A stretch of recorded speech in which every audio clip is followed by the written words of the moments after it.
Hello student, मैं निशा बंसल आपकी हिंदी शिक्षिका आज आपको सर्वनाम पढ़ाने जा रहे हैं। सर्वनाम क्या होता है, उसके कितने भेद होते हैं, इस वीडियो को देखने के बाद शायद आप कभी नहीं भूलेंगे। सर्वनाम समझने के लिए सबसे पहले आपको संज्ञा शब्द की जानकारी होनी चाहिए कि संज्ञा क्या होती है। किसी व्यक्ति, वस्तु, स्थान या जगह के नाम को हम संज्ञा कहते हैं, और जब किसी व्यक्ति, वस्तु, स्थान या जगह की जगह दूसरे शब्द यूज कर लिए जाते हैं तो उन शब्दों को हम सर्वनाम कहते हैं। तो चलिए जानकारी प्राप्त करते हैं सर्वनाम के बारे में। सर्वनाम क्या होता है? जिन शब्दों का प्रयोग संज्ञा के स्थान पर किया जाता है, जिन शब्दों का प्रयोग संज्ञा के स्थान पर किया जाता है उन्हें हम सर्वनाम कहते हैं। जैसे मैं, तू, आप, यह, वह, जो, कोई, कुछ, कौन, क्या। ठीक है। अब जो है सर्वनाम शब्द की ज़रूरत क्यों पड़ती है? किसी भी वाक्य में हम संज्ञा शब्द बार बार रिपीट नहीं कर सकते, दोहरा नहीं सकते, इससे जो वाक्य है वो खराब लगता है। ठीक है।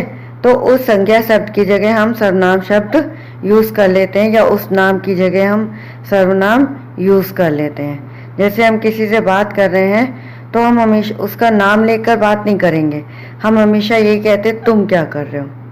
ठीक है। तुम क्या कर रहे हो, या तुम्हारा क्या नाम है, या तुम कहाँ रहते हो, तुम्हारे पिताजी का क्या नाम है, इस तरीके से हम बात करते हैं। ठीक है। या फिर किसी व्यक्ति से हम दूसरे व्यक्ति के बारे में बात करते हैं तो एक सेंटेंस में तो हमने बोल दिया जैसे कि सीता बहुत अच्छी लड़की है। ठीक है। अब सीता बहुत अच्छी लड़की है, तो अगर हम इससे कहेंगे कि सीता बहुत बुद्धिमान भी है तो ये नहीं अच्छा लगेगा। तो फिर हम कहेंगे वह बुद्धिमान भी है। फिर हम कहेंगे कि सीता रोज स्कूल जाती है, तो ये नहीं अच्छा लगेगा, वह रोज स्कूल जाती है। सीता के पिता का नाम मुरलीधर है, तो ये नहीं कहेंगे उसके पिता का नाम मुरलीधर है। तो हमने इसमें वह, उसके जो यूज़ किया वो सर्वनाम है। चलिए अब पढ़ते हैं सर्वनाम के भेद। सर्वनाम के जो है वो 6 भेद होते हैं, और इन 6 भेद के बारे में आपको जानकारी होनी चाहिए, क्योंकि परीक्षा में अधिकतर वाक्य दे दिया जाता है और कहा जाता है कि आपको इसमें से सर्वनाम छांटिए और उनका प्रकार भी लिखिए कि मतलब वो कौन से प्रकार का सर्वनाम है। तो सर्वनाम जो होते हैं वो 6 प्रकार के होते हैं।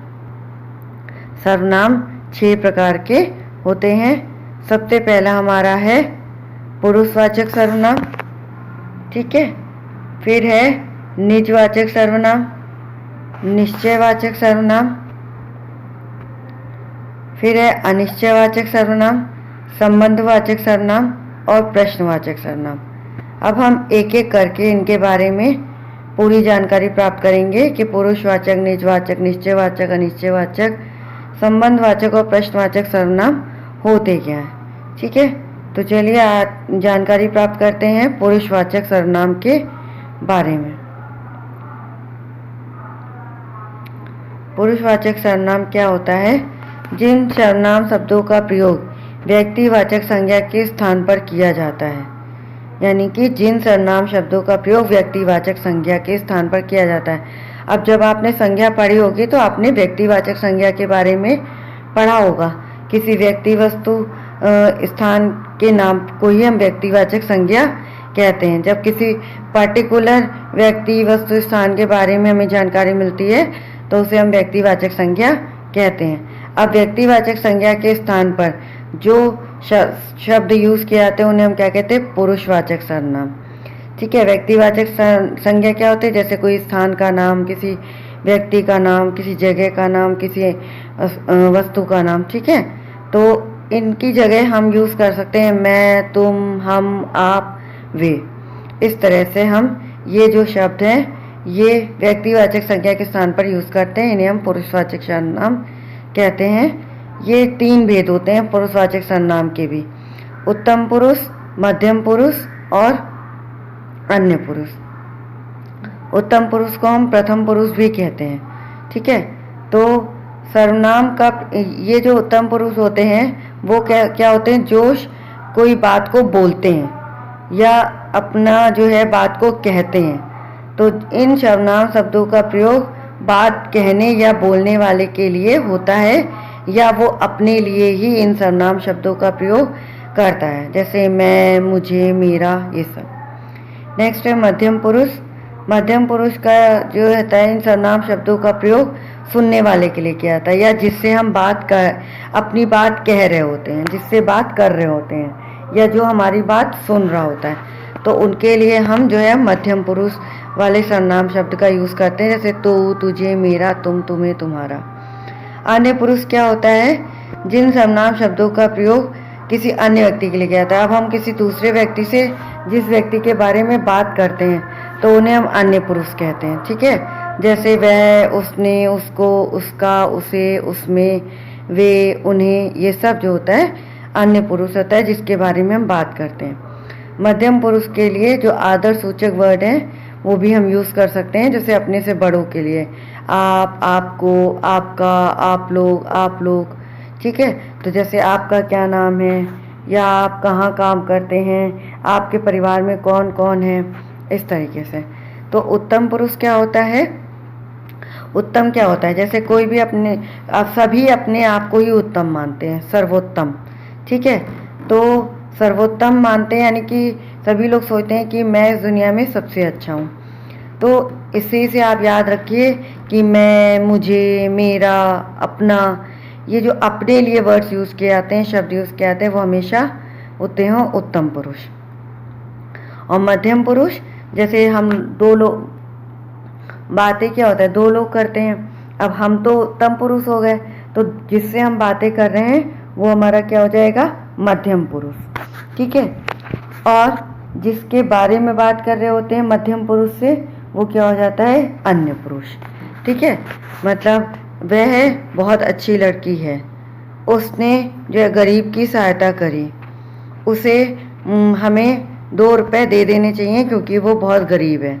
तो इस तरीके से हम जिसके बारे में बात करते हैं वो अन्य पुरुष में आता है, जिससे बात करते हैं वो मध्यम पुरुष में आता है, और जिसके बारे में जो बात करता है वो उत्तम पुरुष में आ जाता है। इस तरह से आप तीनों पुरुष वाक्य में पहचान सकते हैं। अब है निजवाचक सर्वनाम। निजवाचक सर्वनाम क्या होता है? जो सर्वनाम शब्द कर्ता के लिए स्वयं यूज़ होते हैं। मतलब कर्ता मतलब क्या होता है कि जो कोई काम करता है, जैसे वह रोता है, वह खाता है, वह पीता है, वह क्रिकेट खेलता है, मेरी माँ खाना बनाती है। तो इसमें जो काम जिसके द्वारा किया जाता है उसे हम क्या कहते हैं? कर्ता, ठीक है। अब कर्ता के लिए जो सर्वनाम यूज़ किया जाते हैं उसे हम क्या कहते हैं? निजवाचक सर्वनाम। जैसे स्वयं, आप ही, खुद, अपने आप। तो देख लीजिए जिस वाक्य में ये सारे शब्द आएंगे वो निजवाचक सर्वनाम हो जाएगा।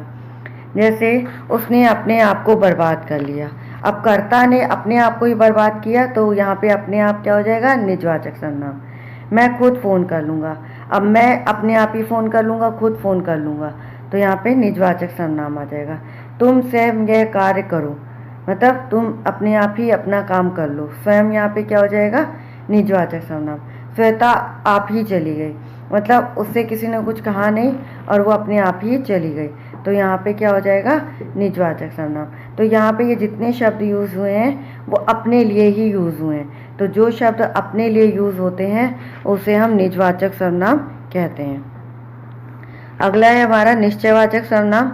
जिन सर्वनाम शब्दों से किसी निश्चित व्यक्ति या वस्तु का बोध होता है उसे हम निश्चयवाचक सर्वनाम कहते हैं। किसी निश्चित व्यक्ति, वस्तु या स्थान के लिए जब हम कोई सर्वनाम शब्द यूज़ करते हैं, मतलब हमें पता है कि हम उसी के बारे में बात कर रहे हैं, तो यह निश्चयवाचक सर्वनाम होता है। जैसे यह है, वह है, ये, वे, ये सारे जो होते हैं वो निश्चयवाचक सर्वनाम के अंदर आते हैं। तो यह मेरी घड़ी है। अब ये जो घड़ी है वो मुझे पता है कि मेरी ही है, ये जो घड़ी पड़ी है ये मेरी ही है, तो घड़ी के इशारा कर रहे हैं ये से, तो ये निश्चयवाचक सर्वनाम हो गया। वह एक लड़का है। अब जिस लड़के की ओर हम इशारा कर रहे हैं तो वो एक निश्चित है, तो वो वह क्या हो गया? निश्चयवाचक सर्वनाम। वे इधर ही आ रहे हैं। अब वो जो है कहाँ आ रहे हैं? इधर ही आ रहे हैं, ठीक है। तो मतलब हमें पता है कि वो इधर ही आ रहे हैं, तो निश्चित है कि वो इधर ही आ रहे हैं, तो इधर ही क्या हो जाएगा हमारा? निश्चयवाचक सर्वनाम हो जाएगा। ठीक है, तो जब किसी वस्तु, व्यक्ति या स्थान के बारे में निश्चित रूप से पता होता है तो उनके लिए जो सर्वनाम शब्द यूज़ किए जाते हैं उन्हें हम निश्चयवाचक सर्वनाम कहते हैं। ठीक है, आप लोग को समझ में आ रहा होगा। तो ये निश्चयवाचक सर्वनाम इस तरह से होता है। इसके बाद हम अनिश्चयवाचक सर्वनाम के बारे में जानकारी प्राप्त करेंगे। अनिश्चयवाचक सर्वनाम क्या होता है? जिन सर्वनाम शब्दों में किसी निश्चित व्यक्ति या वस्तु का बोध नहीं होता है उसे हम अनिश्चयवाचक सर्वनाम कहते हैं। ठीक है, जैसे कुछ, किसी ने, किसी को, किसी ने, कोई, किन्हीं को। उदाहरण देखिए, लस्सी में कुछ पड़ा है। अब लस्सी में कुछ पड़ा है, क्या पड़ा है वो हमें नहीं पता है। ठीक है, हमें नहीं पता है कि क्या उसमें पड़ा है, तो वो अनिश्चय हो गया। भिखारी को कुछ दे दो। अब क्या दे दो? रोटी दे दो, पैसे दे दो, चावल दे दो, फल दे दो, सब्जी दे दो, कुछ पता नहीं है। कौन आ रहा है? कौन आ रहा है? हमारे मामा आ रहे हैं, हमारा दोस्त आ रहा है, हमारी मम्मी आ रही हैं, हमारे प्रिंसिपल आ रहे हैं, कुछ नहीं पता। राम को किसने बुलाया? अब किसने बुलाया राम को? उसकी मम्मी ने बुलाया, उसकी बहन ने बुलाया है, उसके पापा ने बुलाया है, किसने बुलाया है? कुछ नहीं पता है। शायद किसी ने घंटी बजाई। अब किसने घंटी बजाई है? पुजारी ने बजाई है, या फिर वहाँ पे जो भक्त होते हैं मंदिर में आते हैं पूजा करने, उन्होंने बजाई है। किसने बजाई है वो नहीं पता है। संबंधवाचक सर्वनाम क्या होता है? जिन सर्वनाम से वाक्य के किसी दूसरे सर्वनाम से संबंध ज्ञात होता है उसे हम संबंधवाचक सर्वनाम कहते हैं। जैसे जो, सो, जहाँ, वहाँ, जैसा, वैसा, जौन, तौन, ये सब जो होते हैं वो संबंधवाचक सर्वनाम के अंदर आते हैं। ठीक है, उदाहरण के तौर पर देखिए, जहाँ चाहा वहाँ रहा। मतलब जब किसी वाक्य में एक सर्वनाम का दूसरे सर्वनाम से या एक सर्वनाम का दूसरे संज्ञा से संबंध प्रकट होता है तो वहाँ पे संबंधवाचक सर्वनाम होता है। जैसे जहाँ चाहा वहाँ रहा, तो यहाँ पे यह संबंध प्रकट हो रहा है। ठीक है, जैसे बोओगे वैसा काटोगे। मतलब जिस तरह से तुम करोगे उसी तरह का तुम्हें फल मिलेगा। आम बोओगे तो आम मिलेगा, बबूल बोओगे तो बबूल मिलेगा। वह कौन है जो रो पड़ा?